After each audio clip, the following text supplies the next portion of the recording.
In my life before, I fish on a charter boat. I work at cook, um, and I serve people, and my life was happy.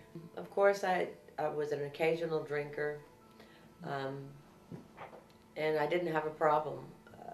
Somebody said a comment to me, "You're getting a little pudgy from drinking beer. You might want to switch."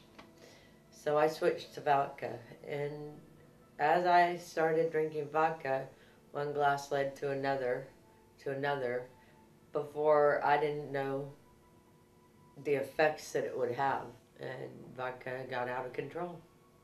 Well, my boyfriend noticed it, but I went to my father, and then my mother, and I've worked down finally to a place that I actually trust, and I'm getting help, and I believe in it.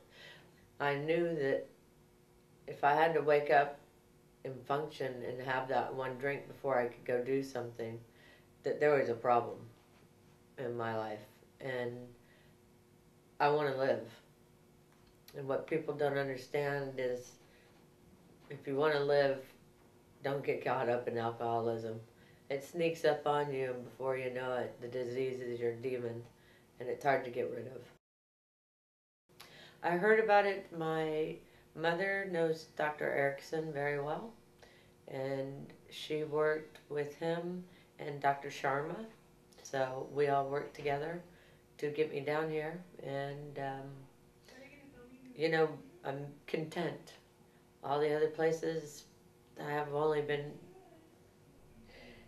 to one, and then I left to go to supposedly a sober living house, and it wasn't what it said. You know, I don't believe in giving narcotics to detox a person, so then you have to detox them off the narcotics. So, I mean, what's the point? You got to be where you trust people and where you're getting the help that you need, not just AA meetings. You need help. You need the therapy. You need not to be judged. You need, just to be able to go out in the world. They're workable with you. They're workable people with you, and they're there to help. And that's how I feel about it. This therapy that they have here is incredible, and it works. Um, it's very personal, and this way you're really getting to the core of the issue of you and what you can do. And I just, I haven't done the biofeedback yet, but they have that. I read articles on it, and that's supposed to reprogram your brain. All more power to you. I think that their program is set up different from many other programs, and I think that they'll have a very high ratio of people that go out there and succeed. You need to find the right place with the right people, where you know that you can be in, your loved ones know that you're in trustworthy hands, and where you benefit from it. So you go out and you don't do what you did. You're happy with your life the way it is now when you get out of here, where you can see the sun and go bike riding and function as a normal person instead of, you know, walking down a liquor aisle and having to pick up a bottle. The difference between the other programs in Sovereign House is that they work with therapy, um, individual therapy, uh, a lot of love and kindness, and they work on getting your mind better. Sovereign House, the short while that I've been here, uh, is the best that I've felt. I would recommend it to people simply because you do have extensive therapy Monday through Friday. Everybody's very qualified, they understand, there's no judgment, and they help. That's a big difference than people that are just in it for the money. Daniel and my one-on-one therapist, Donna, they're both very thorough and very good. The doctors, Dr. Erickson, Dr. Sharma, the people that are running this place, uh,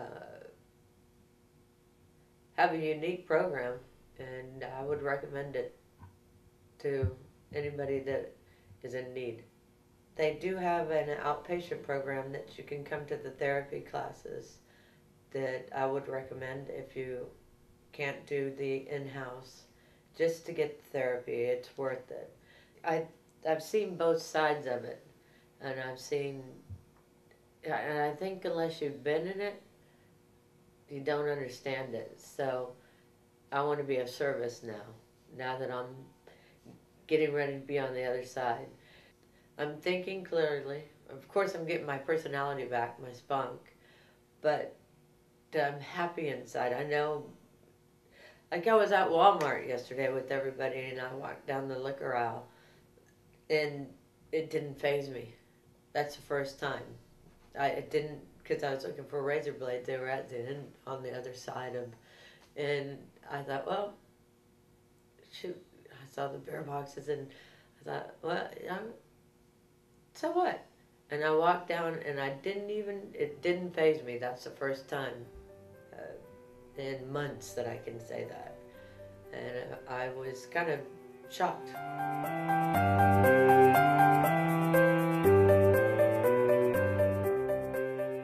The feeling, I didn't have any feeling for it. I just walked down there like a normal aisle.